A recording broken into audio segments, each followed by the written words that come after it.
In this video, we're going to look at two subspaces associated to any linear map. Those are called the kernel and the image of that linear map. And the definitions are here. If you have a linear map T from a vector space V to a vector space W, then its kernel, which we write like this, is the set of all things that T maps to the zero vector in W. On the other hand, its image is just the ordinary meaning of the word image for functions. We write it like this, and it is the set of all things you get by applying T to an element of V.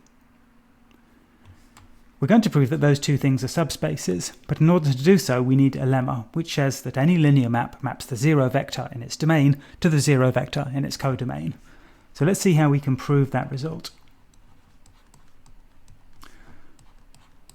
First we'll write down T of the zero vector of V, and we'll observe that if you add the zero vector to the zero vector, you get the zero vector. So we can rewrite this as the zero vector in V plus the zero vector in V. But part of the definition of being linear is that T respects addition. In other words, T of x plus y is T of x plus T of y. Applying that here, I get T of the zero vector in V plus T of the zero vector in V. Now we're going to subtract T of 0v from both sides.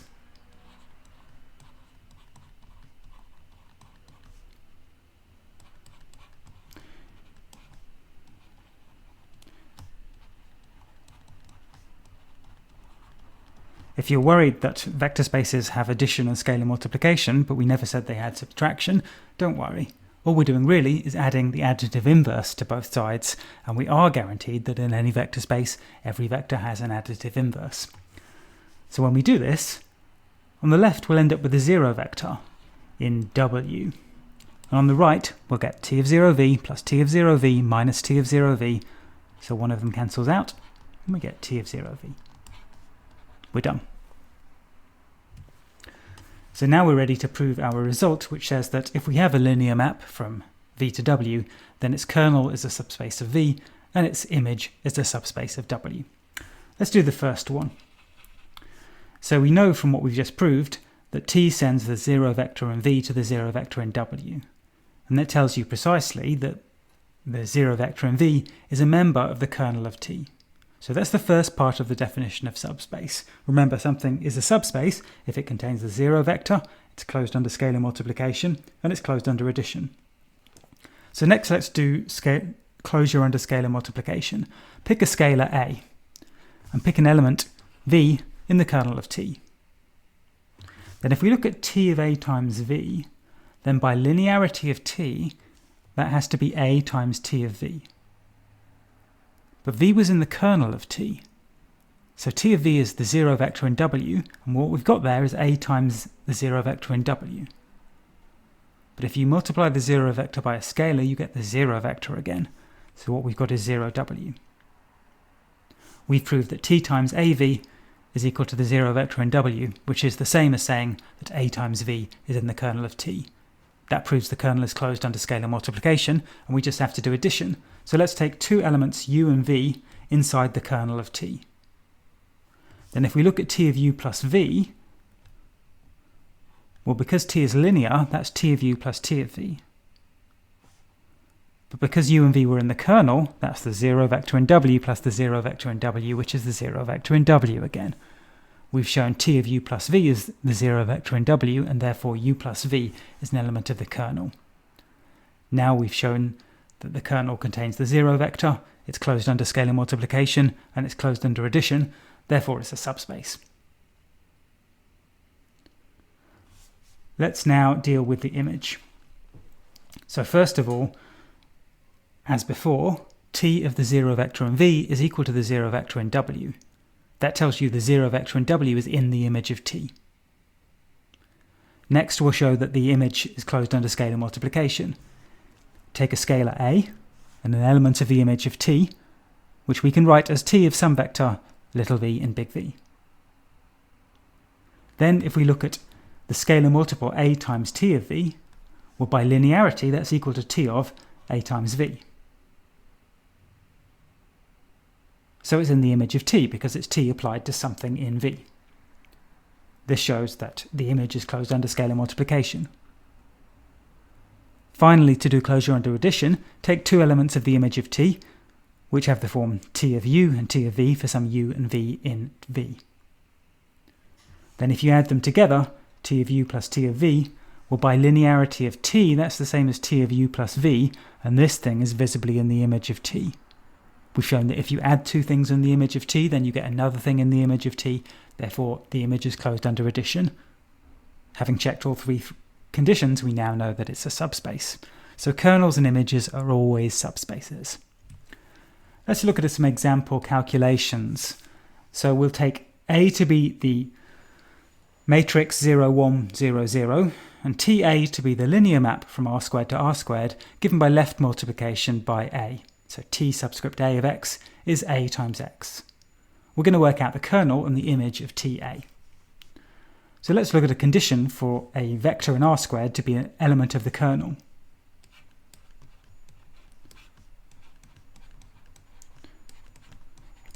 A vector xy is in the kernel of TA if and only if A times xy is equal to the 0 vector in R squared, which is this,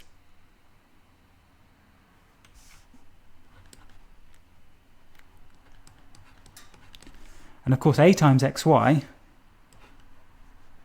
is y 0. So that's true if and only if y is equal to 0.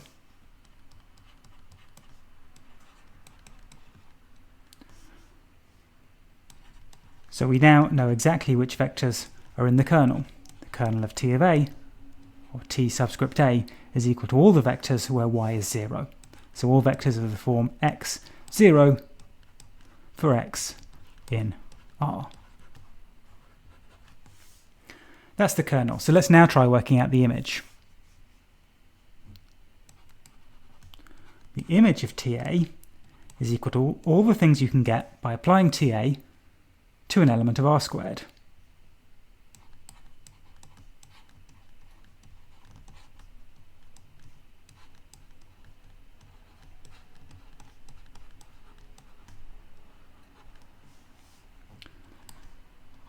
And we've just seen that if you apply A to a matrix xy, to a vector xy, what you get is y0. So it's all of the things of the form y0, where xy was a vector in R squared. So all possible values of y occur here, so what we get is just a set of all vectors of the form y0 for y in R. So we'll see in this case that actually the kernel and image are equal.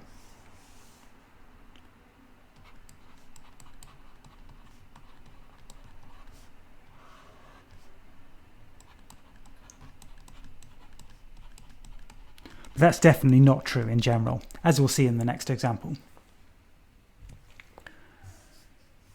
For the second example, let's think about the vector space R less than or equal to n square brackets x, which means all polynomials in a single indeterminate x with real coefficients of degree at most n. We'll let D be the linear map from R less than or equal to n of x to R less than or equal to n of x, given by D of a polynomial, so of course the wrong thing here, that should be an f. D of f is the derivative df by dx. And the question we're going to ask is, what is the kernel and the image of D? So the kernel is very easy, because when we're looking for the kernel of D, we're looking for all polynomials whose derivative is 0.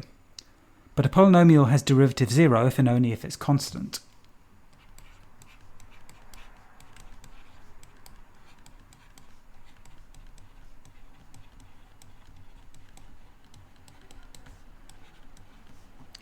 So the kernel of D is equal to all the constant polynomials.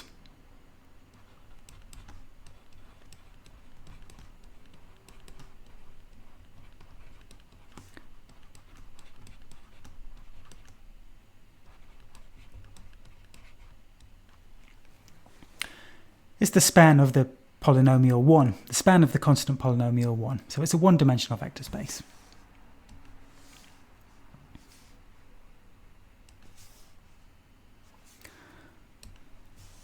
The image is a little bit harder, so let's think about the image first.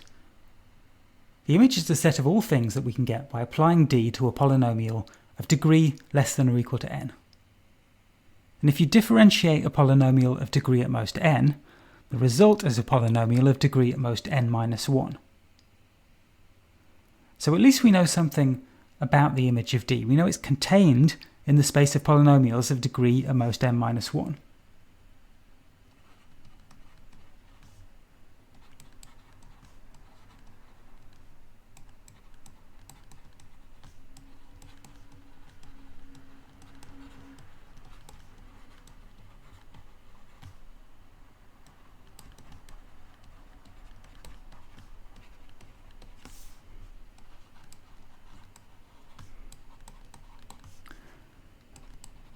The image of D is contained in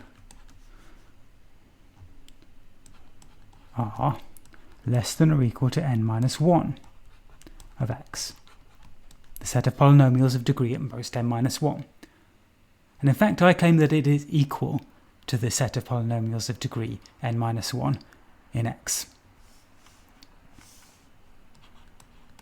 So let's pick an element which is in the right-hand side there, so a polynomial of degree at most n minus 1, and we'll prove that it is the derivative of something in R less than or equal to n of x.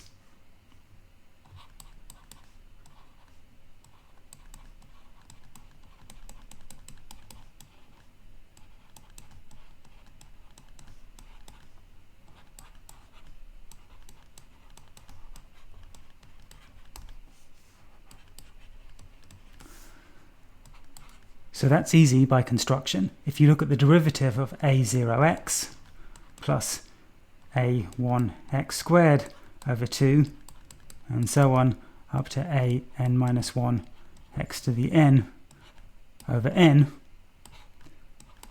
differentiating term by term, you'll see that what you get here is exactly f.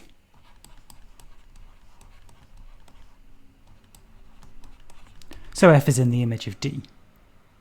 We've shown that every element of the image of D is in R less than or equal to n minus 1 of x, and we've shown that every element of R less than or equal to n minus 1 of x is in the image of D.